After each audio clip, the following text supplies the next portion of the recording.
We returned to Michigan, and remember this is written from Shiloh's point of view, and he's speaking. We returned to Michigan and visited Glen Elementary School for the annual wrap-up of the school year. Glen Elementary is the oldest continuously operated elementary school in Michigan. It dates back to 1854. Until just a few years ago, it was a one-room schoolhouse. These days, more families are leaving the big city life of Chicago and moving to the shores of Lake Michigan, where they find fabulous fruit farms, water-oriented activities, wonderful forest opportunities, and the benefits of small-town rural life. This return to nature has resulted in Glen Elementary School's expansion. Great teachers have always been attracted to this historic little school. Now some big city children are receiving a great education and experiencing a simpler lifestyle. I found that these children often don't relate well to animals simply because they don't have them around as much. I take it on myself to be a great role model for all of my animal brethren. You may recall me saying that my master and I have our dog and pony show down to a science. That's what Jerry called their little show that they would take into the schools. This year, however, we were in for some surprises. After holding our usual question and answer session about how dogs help humans, we heard the most creative story yet. Timmy, who was 8 years old, told us that his dog, Einstein, knew over 500 words and could hum 100 songs. I was surprised, but relieved that Timmy didn't claim that Einstein had written his own book. When we thought we were done, Sarah, the little girl who had previously asked for my autographs once again. Jerry dropped to his knees and prepared to help me sign my paw print, when suddenly Sarah presented me with a burlap tote bag and a permanent marker. The children had made these tote bags as their project for the end of the school year. Jerry wrote, "To Sarah, have a super safe sunny summer. Love, Shiloh." I could see that my master was pleased with himself, but he didn't see what I saw. I saw 23 kids in line with all their tote bags. Now some serious signing was required. As the kids' bags were completed, they began to compare Jerry's comments. Thereafter, he had to write 23 different messages.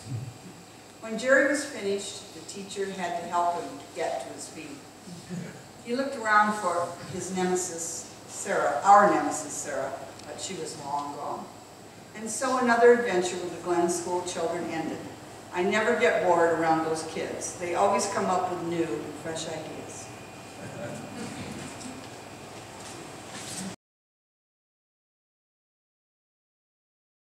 Now, I just have to read, in recognition of Shiloh, we've got to read his favorite chapter of the book.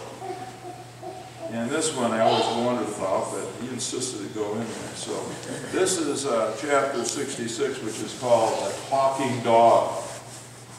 And here's the quotation. Dogs talk. They talk to each other. They talk to you. That was attributed to Shiloh. Now that you've read my book this far, you might be thinking that even though I'm speaking to you in this book, no dog can really talk. It's time to tell you one of my favorite dog stories. Charlie the Collie was considered by his family to be the black sheep of the litter.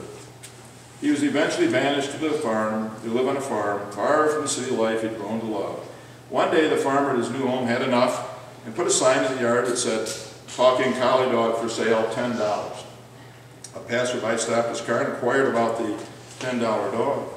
"I love collies, and I'm interested in one that can talk," he said. "He talks all right," the farmer said. "You can't shut him up. He's in the back bedroom. Go take a look. If he's watching the Playboy channel on TV, turn it off." The man went to the bedroom and asked, "You're the talking dog?" "Yep," said the dog. "What are you watching on TV?" "Oh, the Westminster Dog Show, but cows never win." The man was utterly amazed and began asking questions. "What's your name?" "Charlie," the dog said. Charlie answered all the man's questions. He told him that he discovered his unusual talent when he was just a puppy. He had been on the road with a rock band for a year, and then he went into the CIA. After that, he grew bored and became a bomb sniffer dog, and eventually graduated to working as a rescue dog in the Alaskan wilderness. A tour of the Army in Iraq further sharpened his bomb skills, and after becoming injured and receiving a Purple Heart, he retired.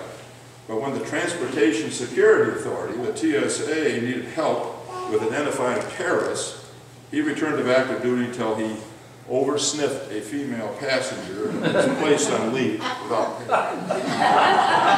This was his present situation, and he was contemplating writing a book about his life. I'm thinking, oh, let's hope not. That'd be too much competition. The man who had stopped on a lark was flabbergasted. So he returned to see the farmer and told him, "Your dog just told me his life story, and what a fantastic story it was. How can you sell this amazing dog for only $10? Because he tells fibs and exaggerates the truth." That's his favorite story.